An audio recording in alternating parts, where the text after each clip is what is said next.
Yeah, I mean, they obviously do not like dealing with that Sivir. They're trying to take it away because H2K was able to have a successful bot lane with no bot side pressure, right? We did not have to see Elise down there at all. Yeah, no Jinban obviously because Forgiven doesn't play it, but it should be the first pick Caitlyn if the stars align, especially since H2K have shown that they don't care too much about the Syndra. So this should be a reply here where H2K probably want an early Zyra again, and they need to find another answer here. What has Forgiven picked up that he can lane into Caitlyn? I would really like to see that Zyra taken away because I think that giving Likkrit that kind of comfort pick, something that's really strong in the meta and that he's really strong on, could be a mistake. Yeah, I'm not sure what Stejos is going to do with the Olaf because off the board. Is stealing the Lucian worth it for H2K here? I'm doubting because I feel like Stejos can just play the Elise. Yeah, he can just play the Elise, and he always does have Graves as that kind of comfort pick to fall back on. It's not huge in the meta right now, but this guy loves to play it. Within the world's metagame, Zyra Syndra would be the ideal rotation here, but I wonder if they change their opinion. Maybe just go for another Jayce. It went fine last game. I mean, they can flex it as well. Odo going to flash some Rammus for a bit of style, but the Zyra is already locked in there for H2K, so we'll see what they pair it with. And once again, they'll pick Jayce, likely for Odoamne. And I feel like they just think that they have a strong laning advantage in this top lane. Yeah. So give this guy the advantageous lane matchup. Allow him the ability to try to snowball and take it over. It worked in game one. If it ain't broke, don't fix it. If it ain't broke, don't fix it. But definitely go in with the mindset that it won't be as easy as it was before. Certainly. Odoamne made a few tiny mistakes overextending in late game. But again, I'm not going to blame that as a lack of awareness from H2K. I think they just bought into the fact that they were so far ahead that they could play a more relaxed style of League of Legends. But definitely the lack of Syndra priority confuses me, and I wonder if it's going to change in the series. Once the games get closer, Syndra can really dominate these teamfights. Certainly can, and I think that although Vladimir is up as that safe lane pick, we talked about it again, it doesn't actually deal with the pick in the rest of the game. It only survives lane. It survives lane, but gets pushed in, which means Syndra can roam, and that can cause like a cascading effect where the card house starts falling down. Because Syndra leaving lane can influence those winning lanes. Winning lanes push up, Syndra gets behind, 2 kills, it's over. Well, you can see Elise and Gnar there for ANX, so Stejos kind of taking the pick we expected him to here, and Smurf going to go back to a lane that he probably feels comfortable with. Forgiven will have to go to Lucian with 2 AD carries taken away, and Jankos, if it ain't broke, no need to fix it, going to take Elise in again. And I think that the Lucian, it is a very strong lane, and if you can catch people in these Zyra routes, you can get very good trades, very aggressive trades. But if it's just a straight up standard lane, you can get bullied in, and it's going to be Alistar Caitlyn. This is something that has been very popular in the world's meta, the headbutt pulverize combo into the traps. But the problem becomes, if you just chill in a 2v2 in lane, you're going to get smashed by the Zyra. Yeah, you get smashed, but there's always the threat of a Q flashing to knock backwards, especially since he'll be sporting the Ignite. The plan is quite simple for ANX. They want lanes that can be influenced on every lane by their jungler and their support, so they want to get some sense of pushing threat in the mid lane. It could be the Aurelion Sol, it can also be the Syndra. So likely to push in either matchup, then the Syndra can leave, start influencing a very, honestly, tippy matchup in the top lane. Gnar can get ahead of a Jayce, and when he does, it's very hard for Jayce to strike back. Combine that with jungle pressure, the early game will be a good indicator of how this game's going to go. If the Gnar gets ahead of the Jayce, especially in combination with the Elise, that's one of the easiest dives in the game as far as a 2v1. So Odoamne is going to have to show respect there. Will be Vladimir locked in again. Repeat of last matchup. Yeah, this will be much harder for H2K's bot lane again. Yes, they could get push advantage, but they're playing double, very short-range champions into an Alistar that can get ganks from an Elise. It's very hard to continuously play forward and avoid ganks at the same time, especially when your mid laner does not have the priority. We do have to remember, though, that Likkrit has to have the confidence to make those plays, has to be moving around the map, getting stuff done, because if you sit back, if you just play it passively, Zyra will harass you out of lane. They will get massive advantages in that way, so you must pull the trigger, make stuff happen. And it's just very few changes, really, for H2K. Every pick is the same, except for Forgiven, who did have to change to another short-range AD carry and Lucian. I feel like ANX have shifted a couple of things, not too much, but they've kind of put the power where they want it to be. Likkrit, big playmaker on the Alistar, and Stejos on a much more aggressive gank-heavy jungler with Elise. But if I look at just the draft, I almost want to say that ANX clearly won it. Well, Coach is going to shake hands. Wonder what they think. Guess we'll find out as we get ourselves under the roof. Don't forget, though, to join the conversation on Twitter and share your favorite moments from Worlds 2016 using the hashtag #WorldBigPlays. And you can continue getting your team hashtags rolling out there as well. ANX have a lot of fans out there in the world right now. We've heard them here in the crowd, we've heard them out there online, but H2K maybe silencing some of that with that very crisp game one. I think they definitely did. In ANX, you have to feel like they need to strike back here in game number 2. If you go down 2-0 against H2K, the reverse sweep is going to be really tough to pull off. Well, that's technically the only way you can reverse sweep, though. There you go. That's why I'm saying you don't want to get into that reverse sweep situation.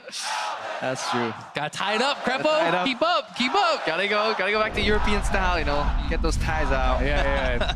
H2K has the experience there, so I don't know if it goes to a tie, you know, they got the advantage. More than enough ties on the caster desk. Thank you very much. As you are out onto the rift, you can hear the crowd once again cheering for Albus Nox Luna. We have swapped sides around, and we'll see if aMiracle and Likkrit can maybe get a bit more leverage here. And just in general, ANX, they kind of pick themselves the right tools to get stuff done, see if they can get more of their early game done this time. Yeah, and last game we saw 2 of the most important concepts of, honestly, the first 5 minutes in League of Legends come to fruition. It is information sharing, and especially in terms of leashes. The fake leash in the top lane had a completely surprising effect there when Stejos found Jankos, and then also the importance of early lane push in the bot lane. And H2K seem very set on getting that one again, but we see a different approach here from ANX. Wanting to punish maybe Vander when he goes for a ward. I really hope for their sake that they don't commit to another camp here. Alistar plus Krugs really isn't good for this lane matchup for a multitude of reasons. I'm not going to delve into it too much because then people start snoozing. But we'll definitely see a fight for the push here early. Yeah, and I think that they aren't going to go for that. I think they realized their mistake from last time. They've worded out that Zyra is hanging out here. They know they don't want to give up that early push, and I think with that early Relic Shield, you can easily get that push going for yourself. Ooh, I wonder if they actually let Forgiven walk in and go for the freeze and then kind of stomp him from out of brush, because that's what he did last game. He walked into the lane to get the mini freeze, but technically if they're in the brush, there's a chance. There's so many like what ifs that could happen. Let's just find out what happens. Well, here we are in the bottom lane. Forgiven actually hanging back pretty far. Kira and Ryu will go back into the same matchup here. See if Kira can have a bit more success early on. Nice little Thunderlord's proc there, getting some damage down. And I guess the other change early on is that the junglers will be starting on the same side of the map this time around as well. So no tricks this time from ANX, but we'll see if they get more aggressive down towards that bottom side or not. Yeah, certainly no tricks just yet with that, but there can always be adjustments as far as pathing go. There's ways that you can kind of mix it up. Trap start by aMiracle here is peculiar to say the least. H2K get the push again. They were definitely looking for some queso right there. Yeah, they were. I think the only thing that you could say is they're hoping that Forgiven goes to that freeze. Yeah. You Q flash, you trap him out of that, you get first blood. Plus that was what they were looking for. But that said, you still shouldn't have leveled up your trap until that happens. Yeah, you should wait with skilling. You saw the ward on your screen as well in the second brush. It was placed at basically 150 by Vander, spotted out the trap that ANX has set up, and then H2K played it perfectly, you know, calmly just poking out, getting control, pushing as just a margin as fast as they need. Don't want to overpush. You want to deny as many minions and make it an awkward wave that hits a turret, and that's how they want to get a CF advantage. Now Smurf, or Likkrit rather, is level 2. That's the threat of an all-in with Alistar. That's what H2K need to play around, but still, they're in such a comfortable position. They certainly are, and it's not the start that the ANX bot lane was hoping for, but obviously a couple minions, not that big of a deal. We'll see if they keep growing here. Is Kira and Ryu doing battle. Kira burning a lot of that mana pool, but does chunk Ryu down pretty nicely. Vlad is particularly vulnerable in the early levels, but Kira, see if you can, again, affect those side lanes a little more now that he is getting those pushes going. Yeah, much different approach here from the first game. We see both junglers got a leash from their top laners, and they're pathing down to at least get river control. Really good Scuttle Crab contestation there as well. Getting the Scuttle Crab means a lot for these teams. We're going to see if there's some more priority coming out from the junglers. And you can see Jankos is actually a camp or two full ahead because Stejos was kind of not doing that hard clear. He was hanging around, looking to see if he could find anybody. He wasn't able to, and as a result, Jankos is going to be first to kind of make a move here, perhaps in the mid lane. Yeah, he put a ward near the Scuttle Crab, but didn't want to waste time looking it. He's going for Kira here, who's low on mana. Kira smartly going to the right side. The little game that Jankos is playing that we can follow too, he walked into river, he didn't want to waste time taking the Scuttle Crab, so he places a ward that could potentially spot Stejos if he goes to check for it, and then Jankos just keeps power clearing, going for an efficient gank in the mid lane here, trying to accelerate the game, leaving his bot lane slightly exposed, but they bounced the wave. Look at Forgiven and Vander now too. They're much safer. They're respecting the threat of an Olaf, of a Elise gank with an Alistar with flash early on, so H2K very much so playing as a unit. feels like one of our big questions for H2K's bottom in particular was, can they deviate from their style? Well, not really. They always want to play the same way, but they can adapt within that mode, it feels like. Definitely, we see a different H2K here. So Given and Vander are not mindlessly pushing up. They say, you know what, Elise started top side. We don't know where he is. We're playing against a guy that loves to pull the trigger on the flash. They'll just back out. They will take some poke here, and they will buy into the range disadvantage that Caitlyn has over Lucian. Oh, hello. Straight in onto Forgiven. Likkrit not quite clear enough to cleanly combo out, but I love the aggression. I actually like it myself too. Trade a little bit of your health and mana, get Forgiven into an uncomfortable position, but they're actually just going to take this time, it looks like, to fully base, and at least just on Likkrit. Interesting. Yeah, they want to send him back. Just get He's some going strength. topside. Because you want he is. he can roam, but the reason you don't want to base right there is because it's too easy of a bounce there for Forgiven and Vander, and aMiracle can actually farm on the turret if this wave gets shoved in. The reaction when people base is usually to go fast shove, so he's just going to pick up those minions under the turret. And this is going to be super unexpected. This is an early base from Likkrit. I don't think Odoamne is going to be expecting this guy to be topside, but that said, he doesn't even have boots. It's taking him forever to get up here, and they're actually pinging the possibility of him being up here now, so he's wasting so much time just kind of wandering around the map. Because this is a play you see very often in scrims where supports on first base try to influence other lanes because of the nature of the play. It's so unpredictable. Feels like the right play, but no rewards there for Likkrit. Unfortunately, Odo actually completes his base. Now with double Dorans and 2 longswords, not the same lead nearly that he had at this time around in game number 1, but is actually still playing and should continue to be aggressive. Smurf, to his credit, stabilizing the lane much better here. Yeah, Kira, once he hits 6 there, and he has the Lost Chapter, and he gets his next blue buff, that's the breaking point in the early game. That's when Ryu is going to start eating too many orbs that he can't really dodge, and he's going to lose the lane pressure. You see if Kira can then roam, because if H2K get pushed in bot lane, nothing's preventing them to get Dole 4v2 here. That's definitely something they need to keep track of. Yeah, not at all, especially because the Zyra is so squishy. If you hit any sort of CC on this Zyra, she's dead to a Syndra roam. So that's something they're always going to have to be aware of. You also have to track the fact that it's Cocoon, it's the combo from Alistar, and we have traps plus the Syndra stun. Those are 4 forms of CC that are easily lit. Odoamne back in again, but good trade onto Smurf. Smurf's actually wants going to it. hop back in and trade back. Not too bad there, but Jankos was roaming up as well. Stejos is on this side of the map, but he might lose a camp here. Good ward from Level Jankos. advantage. Gonna spot him, but he wants it. Oh my god, he's a genius. Swoops in, does get the camp, and now what does he get? He forces a flash. Jankos, great heads-up play. Stejos actually had his smite. He could have just smited that. I don't know if he was looking somewhere else on the map. That's the only thing I can think. Oh, your Smurf's going in for the Up to you. 1v2. That's under the assumption that it was smiteable. Maybe it was the level difference. Jankos had a slightly better smite. Maybe they were running the numbers. We'd have to go check back. In the end, it doesn't really matter too much. Jankos went in for the aggressive play, got the flash, got the Grom steal, and is definitely full level head right now, it seems, of his opponent. Confidence from Smurf though. Does go in, look for something, but isn't going to find it. And Stejos just going to move back to that bottom side. Ryu actually going back. Does have that Spectre's Cow, so things should get better in his 1v1 matchup. And with Stejos actually moving to the bot side here, and H2K so far up, they're going to have to be careful. They actually have no vision whatsoever. Stejos is going to get behind them. We'll see where Likkrit will go. Oh, Forgiven now going to get comboed in by Likkrit. Forgiven trying to dash out of the way, but here comes Elise as well. Vander now has to move out of the way to get TP coming in from Odoamne. Vitalik going to move back in, looking for Forgiven. Exhaust is down, and they're trying to kite it out. Odo finally makes it in, and ANX just don't have enough. Kira is finally going to make it, but Odo gets first blood again! As H2K are going to try and book it. The ulti's there from Kira, but it's not enough to take out Odo, and now he's going to slay. Odo finally goes down, but Jankos goes back in. Got no kick. Ryu in here with a massive 4-man Hemo flank. Flash tied the bottom, looking for a little bit more, but Kira going to stun him up again. Likkrit does go down to Jankos on the other side of the fight. It's a disaster. Smurf turns it around. Strangleborn's going to knock him up, and he goes down as well. It's just not enough to save anyone. And ANX is just completely not on the same page there. As they're going forward, aMiracle is running away. Smurf TP'd in way too late, and that was just a tragedy for ANX. This game has already gone pear-shaped. What a massacre here for H2K. They get 4 kills to 1. Stejos has to steal this dragon, but there's no way for him to get into the pit. No flash, he can repel up. Doesn't have the range to reach it. He's trying to find out how low this dragon exactly is. As he curves around the corner, it's down.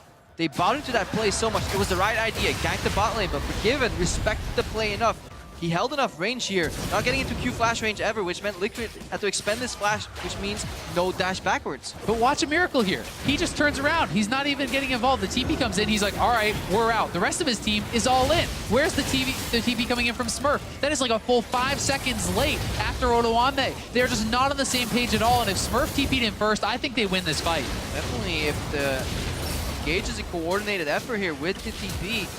aMiracle, that was his first auto attack in over 10 seconds, it feels like. Yep. Definitely great job pointing that one out, and that's honestly the change for this fight. If you are the team setting up the play, you gotta commit. You gotta throw all your resources at it, especially when you have a role play like the Syndra. Definitely a big weakness here for ANX, not using the pattern of plays that we've seen in so many games. Syndra push up, roam down, jungler comes with you, teleport, just completely annihilate bot lane and then get the turret. And Jankos this time is the slacker. The first time he has not participated in a first blood here at Worlds for H2K. Odo, though, keeps his perfect record for the series. Does get it again. Ooh, he does get involved in 3 kills right after it, though, so not too bad. We'll give him a free pass on this one. Maybe it was close enough. Still counts. He's like, I'm in range, it's fine. I basically count. Well, once again, H2K have jumped out to a 2,000 gold lead here. 10.5 minutes in, and ANX, I love what they tried there, but now H2K with pressure, with momentum. We see what they can get done. This is Odo just going back in, and Smurf just can't do much of anything. Oh, it's like you're gonna get some PTSD here if you're Smurf, and Jankos is coming. This could be that 2v2 turned around. Not quite what they wanted it to be. Odo's gonna look for it again. Smurf hops his way out, but here comes Jankos again. Kick after the Q. Jankos takes down another. And it's those little things, applying the Q before the R here. Jankos tanking the Oh turret. my goodness! Flashback to last game. Odoamne is fed. Up 30 plus CS. He's going to be working on this turret. Smurf has no teleport. This turret is going down. And Odoamne, once again, monstrous lead in the top lane. He's smashing some kids right now. It's honestly dirty how far this Jayce is ahead in 2 games in a row. They had the right reactions in the bot lane. Part of me wonders what happens when that play of ANX is executed perfectly. That is something that hopefully H2K take home, but they are reacting so well in the moment, and especially the point that Azael brought up earlier, the innate jungler top lane synergy, it's there, because you can see it. Jankos was reacting to Odoamne holding back. Odoamne holds back, which means Jankos can tank the turret, which means they can chase out perfectly. No chance for turnaround right there. Very cleanly executed play. Even in the earlier play there, Odoamne has the faith in and communication with his jungler to know he can turn around at the right time, forcing Smurf back, allowing them to have a 2v1. Kira actually looking again, but he's got no mana. Now going to get chased down. Jankos lines up another Q, but goes spot by Kira, keeps him safe. And they respect the fog of war. It's a game of low percentage plays, especially when you are 4,000 gold ahead already. You don't need to overchase. Very calm and collected. Oh, gets him into the wall, carries him all the way, but aMiracle taking damage. Tail looks for the flash cocoon and misses. H2K's bottom lane get away again. That was so well played by Forgiven. Instead of trying to hit the Alistar, he pushes back the Caitlyn, keeping his support safe. Oh, so well played by Vander. He had a flash in and never got afraid, especially since his AD carry is still at heal. Both, yeah, give credit to supports, Azael. No, definitely well played by both. They know that they're not in threat of danger. They know exactly where the jungler is. He didn't even panic flash that cocoon. H2K seemed so in control of the game, really. And this is such a stark contrast, because in the middle of the split, their communication was so erratic. It was, in heat of the moment, they could never back out from place. Once H2K started going, they kept going. Everyone was just yelling, go, go, go. And now Vander misses. Oh, again, looking for Vander. Maybe a little squishy this time. Headshots on enough. The exhaust keeps him alive, but Likkrit wants it. He's trying to trample all the way down in the plants. But Vander gets away with it, burns all the summoners to do so. And look how much time Stejos has spent on the bot side of the map trying to force something, trying to make something happen. All this time, Jankos is getting further ahead. He's up 20 CS in the jungle too. He is being very efficient, and Stejos is feeling the pressure, feels like, I have to help this lane out. Another 2v3 bot lane for H2K. Oh, Ryu stunned again, but Kira again. Not enough mana here versus that Spirit Visage to really do anything. That's the nature of this matchup. You need to get ahead in the Syndra versus Vladimir before this point, before Spirit Visage. If not, Ryu, especially when he has a jungler and vision around him, can start playing aggressive. And look, Odoamne pathed down, ready for the dive. Yep, exactly, and that's the advantage he has gained from this massive topside lead. Dive again. Ryu should have all the tools to do so. No ultimate, but that's going to be okay. Miracle's actually the one getting dove. Tango's going to kick him in the face. Forgiven just cleans up one last order as ANX commit the TP, then cancel it. As Odo's backing onto Kira, knocks him back. The stun's not bad. Kira flashes out of the way, but H2K take over that mid lane. H2K are just striking on all sides of the map, and Smurf, there's nothing he could do with that TP. His AD carry is already long dead. And I just love watching greatly Synth players. They could approach hoping to save their flash if they just kick, but they know if the enemy has flash, he's waiting for that exact pattern. Oh no. Here, that's enough to the sky. Just crushes down on his head. Slam dunk for Odoamne, and he wants more. PvPStejos caught up this time, repels back down, but Odo looking for it again. The Hemoplex enough for you. Just takes him down, and now Likkrit, he's going to come into the blender. Odoamne looking to fire more shots in, but Likkrit keeps his life alive. H2K going to claim the mid-outer, 3 turrets to nothing, and a gigantic gold lead. It's getting tough to watch here as ANX is just losing on all sides of the map. They just don't seem to be able to keep up, and this is H2K in rare form. They are playing an immaculate game of League of Legends. Yeah, they're punishing Albus Nox Luna. It's the nature of a team that comes in with a lot of surprises in terms of gameplay and picks. It just feels like Odoamne can do no wrong. Yeah, it's too easy right now for him. We need to put hard mode on, some of those ultimate buffs in the game, to dodge everything. But no, this is also, it's part of the trajectory for ANX. You come into a tournament and you are a wild card in the literal sense of the word, where nobody knows what to expect and you get surprised. But the farther you go into the tournament, and the more you kind of start scrimming these teams as well, the more you get found out and honestly downloaded, and that's what H2K is doing. They're completely outplaying ANX across the board. Yeah, ANX talked about how after that week 1 win, they started getting all those scrim partners. And yes, that's great practice and you can improve, but they lost the element of surprise kind of by starting to practice with these teams. And they even talked about the fact that they had practiced specifically with H2K. Let's kind of wrap it all together. We have seen some perfectly good, solid, standard play from ANX as well. They're not just, you know, a team that plays only chaotic and that's it. And we saw the execution that could have been in this game and the last game, but they're just not quite on the same level as H2K right now, and that's costing them in so many of these early games. But they're going up against a team that has players that have hit critical mass in terms of tournament form.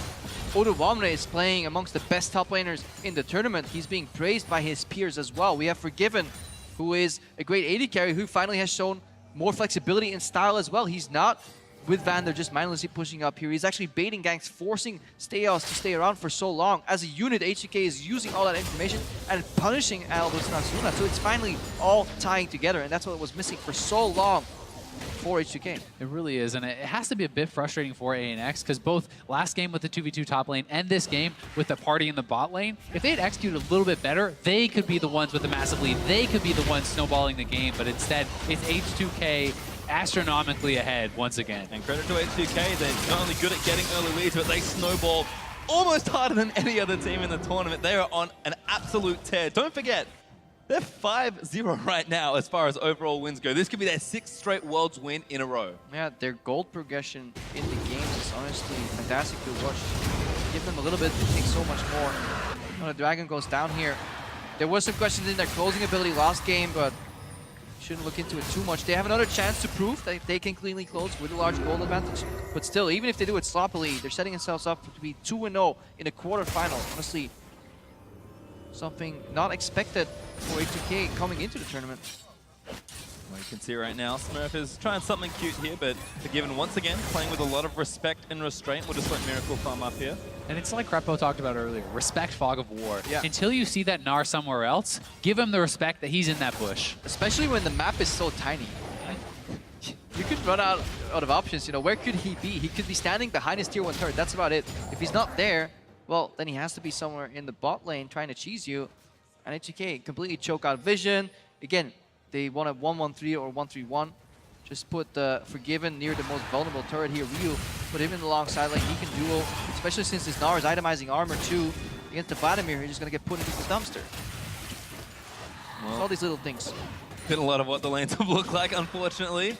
ANX have certainly struggled versus some strong opponents on H2K. Odoamne once again was off to a flying start, but it's been a little less chaotic than the game before. H2K, regardless, is still up almost 10,000 gold at under 20 minutes. And it's also so hard to judge these drafts, and you know, because you look at the draft and I'm like, ANX won this, you know. If they do X and Y, they can outplay it, but maybe we're overlooking something, or maybe just H2K is such a great team. It's so hard to then get an accurate assessment of these picks. Also for H2K, if they go to the next round here in semifinals, hopefully they have the right context for some of these Syndra matchups, because they play against a roaming mid laner that can get more influence. Definitely could be possible. Well, you can see again, H2K are sticking with the aggression that they love. Black Cleaver second for Odoamne, Protobelt second once again for Ryu. This is the team that gets their lead, gets the right items to push it, and then just pushes really hard. Exactly, and having these mid-game spikes, those 2-item spikes where these champions are at their strongest this early, makes it so they can put themselves in a position to really blow the game wide open with one more fight. And see a bit of a face check here. Surprise!